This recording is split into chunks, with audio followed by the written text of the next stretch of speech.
Hello and welcome to easy learning smart learning. पिछले lecture में हमने .NET फ्रेमवर्क का इंट्रोडक्शन पढ़ा था। आज हम इसे आगे बढ़ाने वाले हैं, तो चलिए शुरू करते हैं। पिछले लेक्चर में हमने VB.NET के फीचर्स तक पढ़ा था और इसमें से कुछ टॉपिक्स जो हैं वो छूट गए थे जिन्हें मैं आज कवर करने वाला हूँ। तो वो टॉपिक्स कौन कौन से हैं वो मैं आपको वीडियो के टाइटल में बता चुका हूँ। तो हम लोग शुरुआत करने वाले हैं कॉमन लैंग्वेज स्पेसिफिकेशंस से। तो चलिए शुरू करते हैं। देखिए, ये कॉमन लैंग्वेज स्पेसिफिकेशन की परिभाषा और उसके बारे में सारी जानकारी आपके सामने स्क्रीन पे है। मैं इसे आपको शॉर्ट में समझाता हूँ। देखिए, कॉमन लैंग्वेज स्पेसिफिकेशन जो है एक प्रकार का ऐसा डॉक्यूमेंट है जो कंप्यूटर प्रोग्राम को कॉमन इंटरमीडिएट लैंग्वेज में कैसे बदलना है ये बताता है। यहाँ पे बात सीधी सीधी लिखी है, यह बताना इसका काम है कि कंप्यूटर जो प्रोग्राम हम बना रहे हैं उसको एक इंटरमीडिएट लैंग्वेज में चेंज करना है, और ये इंटरमीडिएट लैंग्वेज वो होगी जो आपके कंप्यूटर को समझ में आएगी, जिसे आप .NET फ्रेमवर्क में लिखेंगे। तो ये मेन जो काम है कॉमन लैंग्वेज स्पेसिफिकेशन का, ये यहाँ पे लिखा हुआ है।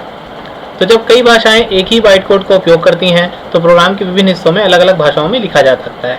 माइक्रोसॉफ्ट अपने .NET फ्रेमवर्क के लिए कॉमन लैंग्वेज स्पेसिफिकेशन का उपयोग करता है, जिसे वे जिस भाषा में उपयोग किए गए थे उसकी परवाह किए बिना अन्य ऑब्जेक्ट्स के साथ पूरी तरीके इंटरेक्ट करने के लिए ऑब्जेक्ट्स को केवल उनके विशेषताओं को कॉल करना होगा जो कि उन सभी भाषाओं के लिए कॉमन है।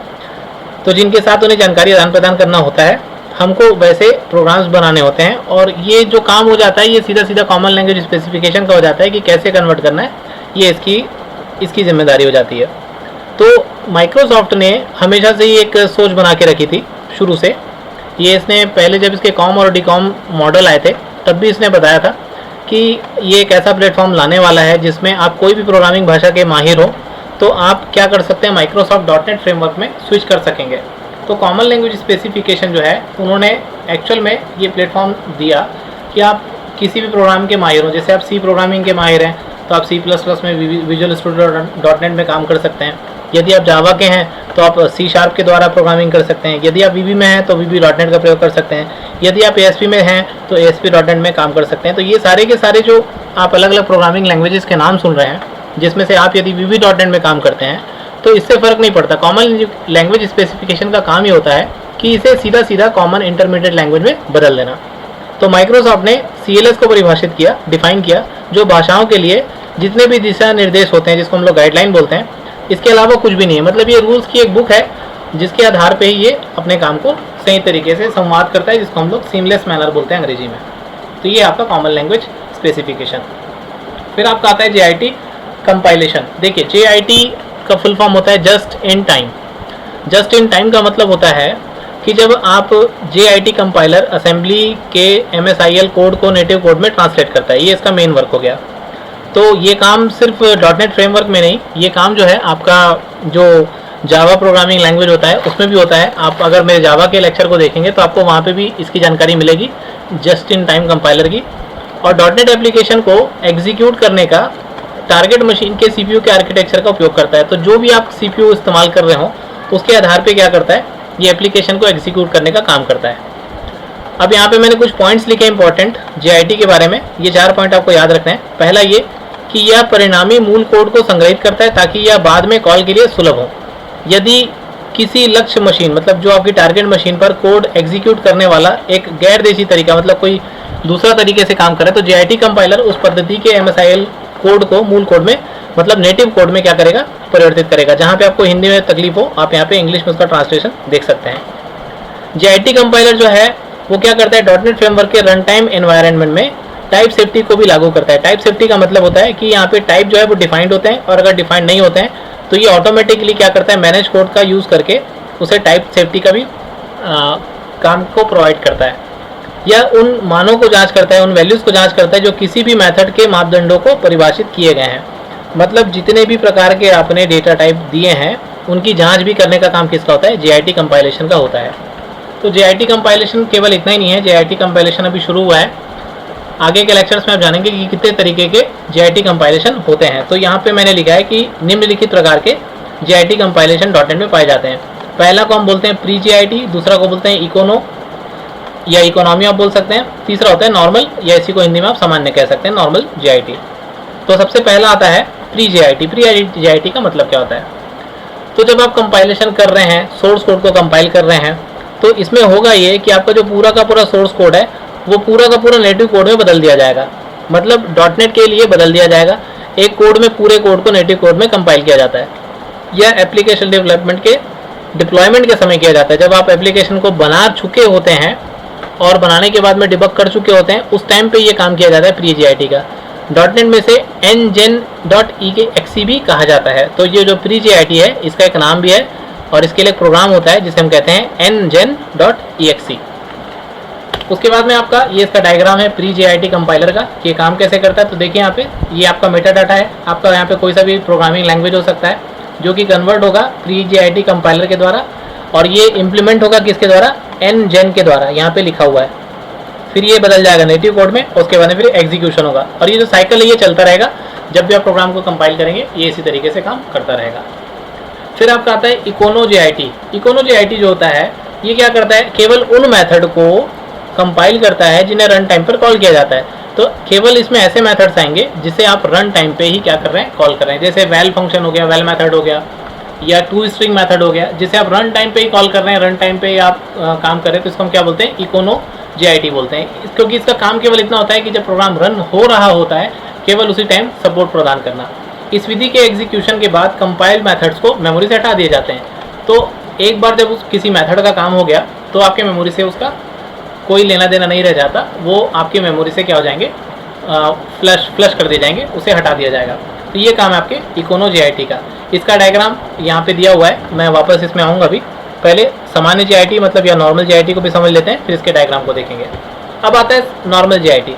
नॉर्मल जीआईटी कंपाइलेशन में कंपाइलर केवल उन मेथड्स को कंपाइल करता है जिन्हें रन टाइम पर कॉल किया जाता है। तो देखिए यहाँ पे और यहाँ पे आपको कोई डिफरेंस दिखाई नहीं दे रहा है, लेकिन यहाँ पे क्या होता है कि यहाँ पे इस पद्धति में एग्जीक्यूट करने के बाद जो कंपाइल मेथड्स होते हैं वो मेमोरी के कैश में स्टोर किए जाते हैं। यहाँ पे क्या किया जाता था, मेमोरी से हटा दिया जाता है, लेकिन यहाँ पे क्या किया जाता है, इसे मेमोरी का जो कैशे मेमोरी जिसको बोला जाता है या कैश मेमोरी जिसको हम बोलते हैं, उस कैश मेमोरी में इसे स्टोर किया जाता है और आगे कंपाइल मेथड से कॉल मेमोरी कैश से क्या होते हैं, मेथड एग्जीक्यूट किए जाते हैं। तो इससे फायदा ये होता है आपको काफ़ी बूस्टअप मिलता है। तो इसका हम लोग क्या बोलते हैं, इसको नॉर्मल जीआईटी बोलते हैं। तो ये दोनों डायग्राम को मैंने इसीलिए साथ में बनाया है कि इकोनो जो जीआईटी कंपाइलर है ये बिल्कुल आपके प्री-जीआईटी कंपाइलर जैसा ही है, लेकिन सामान्य में क्या होता है, यहाँ पे एक बार नेटिव कोड में परिवर्तित करने के बाद ये जो नेटिव कोड है ये कहाँ चले जाता है, मेमोरी के कैशे में चले जाता है। फिर जब नेक्स्ट टाइम इसको जरूरत पड़ेगी तो नेटिव कोड वापस से कंपाइलर के पास नहीं जाएगा, ये सीधा मेमोरी कैश से ही होके आपका काम को क्या कर देगा, समाप्त कर देगा। तो ये इसमें एक फ़ायदा मिलता है नॉर्मल जीआईटी कंपाइलर में।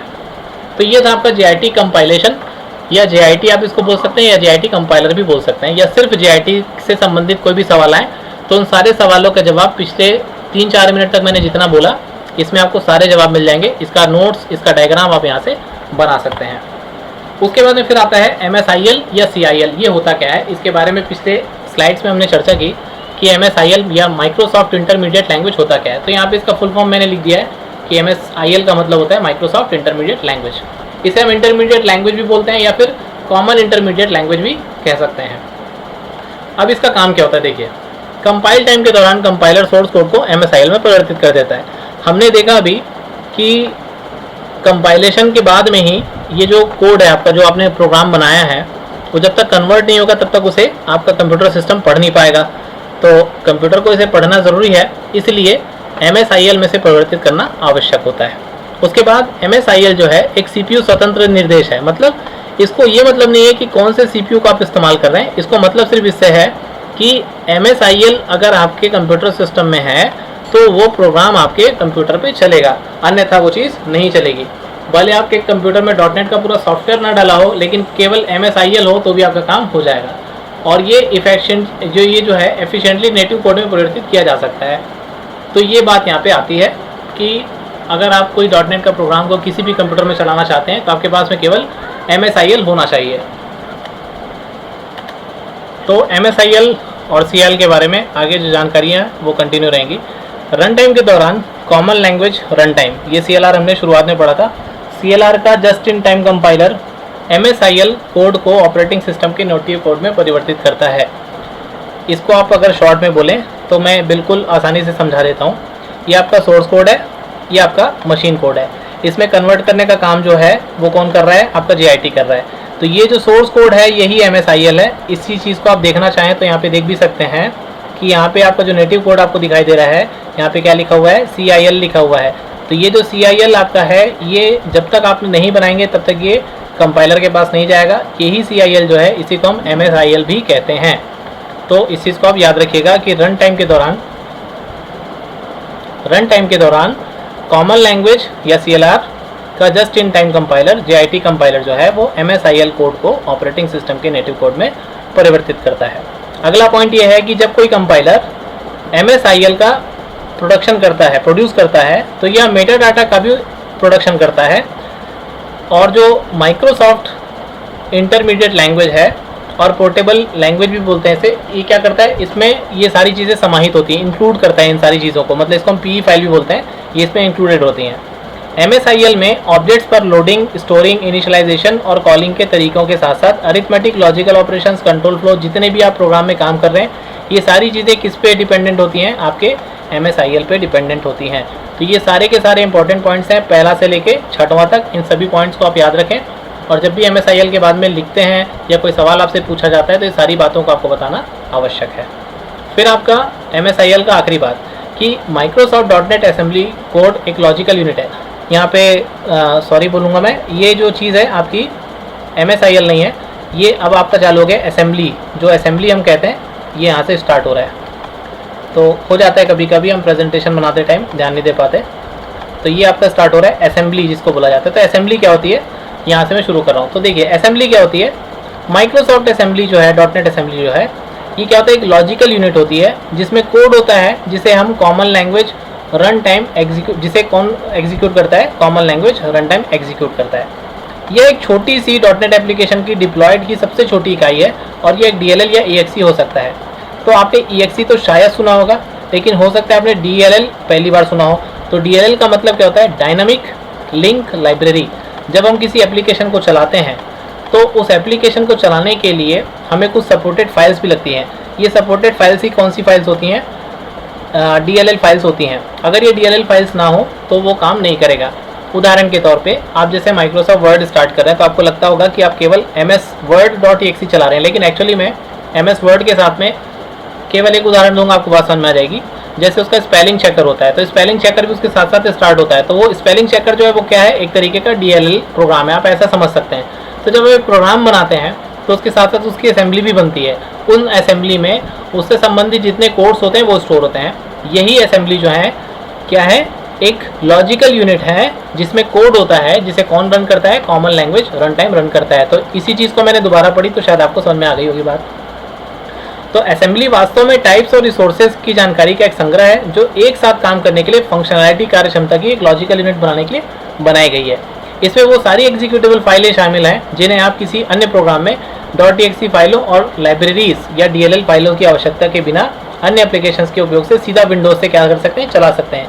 यही वजह है कि जैसे पेंट ब्रश होता है या MS वर्ड होता है, बिना .NET इंस्टॉल किए ही आपके कंप्यूटर सिस्टम में चलता है, क्योंकि ये सारी DLL फाइल्स जो हैं ये भी इसके साथ में क्या आती हैं। यही असेंबलीज अगर इंस्टॉल ना हो तो आपका MS वर्ड exe को केवल कॉपी कर लेने से आपकी चीज़ें चालू नहीं हो जाएगी। इसीलिए हम किसी सॉफ्टवेयर को इंस्टॉलेशन करते हैं, अन्यथा हमें किसी सॉफ्टवेयर को इंस्टॉल करने की जरूरत ही नहीं होती। हम डायरेक्टली उसे क्या कर सकते, कॉपी पेस्ट करके चला लेते हैं। तो यहाँ पे बात ये हो जाती है कि इंस्टॉलेशन के दौरान ही ये सारी फाइल्स हैं वो क्या हो जाती हैं, क्रिएट हो जाती हैं।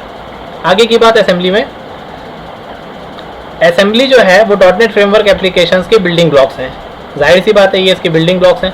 कंपाइल टाइम के दौरान मेटा डाटा और MSIL के साथ बनाया जाता है और असेंबली मैनिफेस्ट नामक फाइल जो है वो उसमें क्या होता है, संग्रहित होता है। तो असेंबली मैनिफेस्ट के नामक फाइल में क्या होती है, संग्रहित होती जाती है। फिर मेटा डाटा और MSIL दोनों एक साथ पोर्टेबल एग्जीक्यूटेबल योग्य फाइल में रैप्ड होते हैं।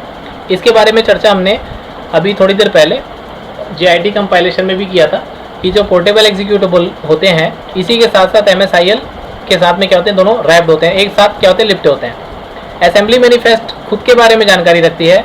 इस जानकारी को असेंबली मैनिफेस्ट कहा जाता है। इसमें मेंबर्स, टाइप्स, रेफरेंसेस और अन्य सभी डेटा के बारे में जानकारी होती है जो एग्जीक्यूशन के लिए रन टाइम की आवश्यकता होती है। अगर ये चीज़ ना हो तो आपका प्रोग्राम रन ही नहीं होगा, ये भी आप बोल सकते हैं। आखिरी बात, आपके द्वारा बनाई गई प्रत्येक असेंबली में एक या अधिक प्रोग्राम फाइल्स और मैनिफेस्ट होता है या हो सकता है। दो प्रकार की प्रोग्राम फाइलें होती हैं, एक को हम कहते हैं प्रोसेस असेंबली और दूसरे को कहते हैं लाइब्रेरी असेंबली। प्रत्येक असेंबली में केवल एक एंट्री पॉइंट हो सकता है, वह है DLL मेन, विन मेन या फिर आपका मेन फंक्शन। तो ये सारी चीज़ें जो है आपको याद रखनी है। फिर असेंबली के दो प्रकार होते हैं, एक को हम बोलते हैं प्राइमरी असेंबली और दूसरे को बोलते हैं शेयर्ड असेंबली। जाहिर सी बात है प्राइवेट असेंबली वो होगी जिसे केवल एक क्लास के अंतर्गत इस्तेमाल किया जाएगा, और शेयर्ड असेंबली जिसे अन्य प्रोग्राम में भी या अन्य क्लासेस में भी इस्तेमाल किया जाएगा। तो यहाँ पे लिखा हुआ है, आप इसका डेफिनेशन दे सकते हैं कि इसका उपयोग केवल एक आवेदन के द्वारा, मतलब एक ही एप्लीकेशन के द्वारा किया जा सकता है। आमतौर पर उस एप्लीकेशन की इंस्टॉल डायरेक्टरी में स्टोर्ड होता है। एक शेयर्ड असेंबली वह है, अब यहाँ पे दूसरी चालू हो जाती है शेयर्ड असेंबली, ये वो होती है जिसे एक से अधिक एप्लीकेशन के द्वारा रेफरेंस किया जा सकता है, प्रयोग किया जा सकता है। उदाहरण के तौर पे पेंट ब्रश में जैसे आप कॉपी पेस्ट कर सकते हैं, तो वही कॉपी पेस्ट आप MS वर्ड में भी कर सकते हैं। तो जाहिर सी बात है कॉपी पेस्ट जो क्लिपबोर्ड प्रोग्राम है वो एक तरीके की शेयर्ड असेंबली है, जिसे आप एक से अधिक जगह पे क्या कर रहे हैं, इस्तेमाल कर रहे हैं। वही फॉन्ट और डायलॉग बॉक्स आप नोटपैड में भी इस्तेमाल करते हैं, और वही फॉन्ट और डायलॉग बॉक्स को आप MS वर्ड में भी इस्तेमाल करते हैं, यहाँ तक कि आप क्रोम में भी इस्तेमाल करते हैं। तो विंडोज़ जो है वो एक ही असेंबली का इस्तेमाल हर जगह करता है, जो कि सारे प्रोग्राम के साथ में इंस्टॉल जरूर होती हैं, लेकिन अलग अलग समय पे अलग अलग जगह पे ऑटोमेटिकली समय अनुसार एग्जीक्यूट होते रहते हैं। यदि कई एप्लीकेशन को किसी असेंबली की उपयोग करने की आवश्यकता होती है, तो हम उसे असेंबली को ग्लोबल असेंबली कैश में जोड़ना चाहिए। मतलब यहाँ पे एक GAC नाम का एक बहुत इंपॉर्टेंट टॉपिक है। ये गैक जो है, गैक यूटिलिटी नाम से आपके कंप्यूटर सिस्टम में जब आप .NET डालते हैं तो ये इंस्टॉल होती है। तो जब हम कोई एक ऐसी असेंबली बना रही हैं जिसको बहुत सारे एप्लीकेशन इस्तेमाल करेंगे, हमको मालूम है, तो उससे हम कहाँ स्टोर करते हैं, ग्लोबल असेंबली कैश में जोड़ देते हैं।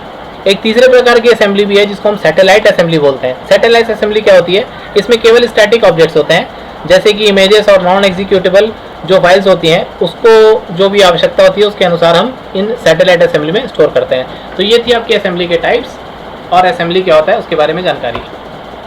फिर यहाँ पे एक बहुत ही लंबा चौड़ा टॉपिक था, क्रॉस लैंग्वेज इंटर ऑपरेबिलिटी किसे कहते हैं। तो ये जो है इसके लिए मैंने थोड़ी सी मेहनत करके 2 पॉइंट्स निकाले हैं आपके लिए। देखिए कैसा रहेगा, पहले आप यहाँ पे ध्यान दीजिए कि अगर आप C++ में प्रोग्राम बनाएं और वो चलना चाहिए किसमें, VB.NET में, क्या पॉसिबल है? क्या लगता है आपको? ये एक सवाल है जो मैं आपसे कर रहा हूँ, आप बताइए जवाब। तो देखिए आपके दिमाग में जवाब आता होगा शायद पॉसिबल है भी या नहीं भी, या मुझे नहीं मालूम, है ना। तो देखिए .NET में क्रॉस लैंग्वेज इंटरऑपरेबिलिटी का मतलब यही होता है कि यदि आप किसी प्रोग्राम को किसी एक लैंग्वेज में बनाएं, किसी भी एक लैंग्वेज में बनाएं, आप इसे किसी भी दूसरे प्रोग्रामिंग लैंग्वेज में क्या कर सकते हैं, इस्तेमाल कर सकते हैं। ये इसकी खासियत होती है किसकी, .NET फ्रेमवर्क की।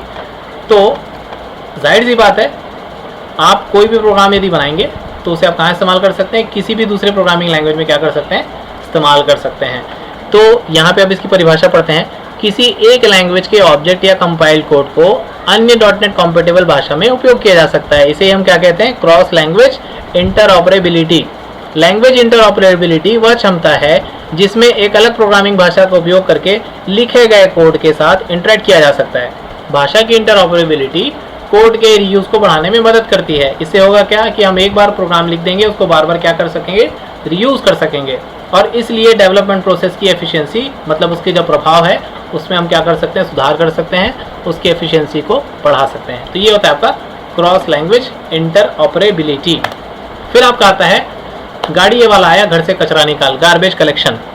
गार्बेज मतलब कचरा होता है, हम सभी को पता है। इसमें गार्बेज हम बोलते किसको हैं, भाई आपने कोई फंक्शन बनाया, उसे इस्तेमाल कर लिया, आपने उसको वॉश आउट करना आपने फ्री नहीं किया। जैसे पुरानी C लैंग्वेज प्रोग्रामिंग होती थी, उसमें हम डायनामिक मेमोरी लोकेशन में पढ़ते हैं, कैलोक, मैलोक और CLOC और रीएलोक, ये सारे फंक्शन जो हम पढ़ते हैं, इन सारे फंक्शंस को फ्री फंक्शन के द्वारा क्या किया जाता था, फ्री किया जाता था। यहाँ पे ऐसा कुछ भी नहीं है। आप यदि कोई चीज़ बनाएंगे तो गार्बेज कलेक्टर जो होता है वो क्या करता है, सब चीज़ों को कलेक्ट करते रहता है। तो अब हम इसकी परिभाषा पढ़ते हैं, सारी चीज़ें एक बार में क्लियर हो जाएंगी। गार्बेज कलेक्शन मेमोरी में अनयूज्ड मैनेज कोड ऑब्जेक्ट्स को फ्री करने और प्रोसेस के लिए फ्री स्पेस करने के लिए .NET फ्रेमवर्क में बहुत ही ज़्यादा महत्वपूर्ण टेक्निक है। मतलब ये सारी चीज़ें इसमें क्या होनी है, ऑटोमेटिक होनी है, आपको इसकी चिंता करने की ज़रूरत नहीं है। आपका एप्लीकेशन बंद होगा, सारी मेमोरी क्या हो जाएगी, रिलीज़ हो जाएगी, बिल्कुल फ्री हो जाएगी। कौन करेगा, ये गार्बेज कलेक्शन करेगा। ये गार्बेज कलेक्शन है, इसीलिए इसका नाम है गाड़ी वाला आया घर से कचरा निकाल। आप उसको इस तरीके से याद रख सकते हैं। फिर गार्बेज कलेक्शन जो है माइक्रोसॉफ्ट .NET फ्रेमवर्क की नई सुविधा है। मतलब नई सुविधा का मतलब ये है कि ये अभी नहीं आई है। जब .NET फ्रेमवर्क बना था तब उसी दौरान ये चीज़ क्या हुई थी, रिलीज़ हुई थी। तो ये इसकी एक नई टेक्निक है।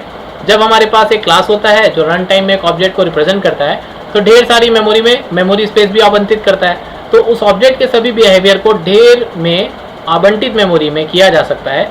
जब एक बार उस ऑब्जेक्ट से संबंधित एक्टिविटी समाप्त हो जाती हैं, तो यह मेमोरी में अनयूज्ड स्पेस के रूप में क्या हो जाता है, फ्री हो जाता है। मतलब फ्री करने का काम किसका है, गार्बेज कलेक्शन का है। ये आपको याद रखना है। हो गया भाई, लेक्चर खत्म हो गया इतनी जल्दी, है ना। तो ये थे जो चीज़ बची हुई थी, उसके बारे में मैंने सोचा कि आपको पार्ट 2 नाम से एक लेक्चर बना दूँ। अगर पसंद आया हो तो लाइक बटन दबा दें, और सारे जितने भी लेक्चर्स हैं, जितने भी स्लाइड्स हैं, आप उसका बिल्कुल स्क्रीनशॉट लेके नोट्स बना सकते हैं। ये सारे टॉपिक्स बहुत इंपॉर्टेंट है, क्योंकि फर्स्ट यूनिट में आपके इन्हीं 2 लेक्चर से ही सारे क्वेश्चंस आने हैं, ये आप मान के चलिए। बहुत सी यूनिवर्सिटीज़ में केवल इन्हीं 2 लेक्चर्स पे सारे टॉपिक्स होते हैं, और सारे क्वेश्चंस जो होते हैं इसी पे बेस्ड होते हैं कि जीएसी से आप क्या समझते हैं, आप एंड जेन से क्या समझते हैं, और .NET फ्रेमवर्क आर्किटेक्चर समझाइए। तो इन सारी चीज़ों को आप बार बार देखते रहिए, याद रखिए, और याद रखने के साथ साथ नोट्स भी अच्छा खासा बनाइए। बनाने के बाद में आपको पता चलेगा कि इन सब चीज़ों को बनाने में वाकई में मेहनत लगती है कि नहीं लगती है। तो कृपया इसको शेयर करते रहिए और बार बार देखिए, क्योंकि एक बार में सारी चीज़ें समझ में नहीं आती हैं। और .NET है, छोटी मोटी प्रोग्रामिंग लैंग्वेज नहीं है, काफ़ी बहुत ही ज़्यादा प्रोफेशनल प्रोग्रामिंग लैंग्वेज है ये, और इसके द्वारा आपको जॉब भी मिल सकती है अगर आप इसमें अच्छे मास्टर हो जाते हैं। तो मैं यही कामना करूँगा आप लोगों के लिए कि आप अच्छे से .NET को आगे सीखें, पढ़ें, और जो भी आपके सवाल हैं कमेंट सेक्शन पे आप बता सकते हैं। अगले लेक्चर में मिलते हैं, तब तक के लिए thank you very much, see you, bye bye.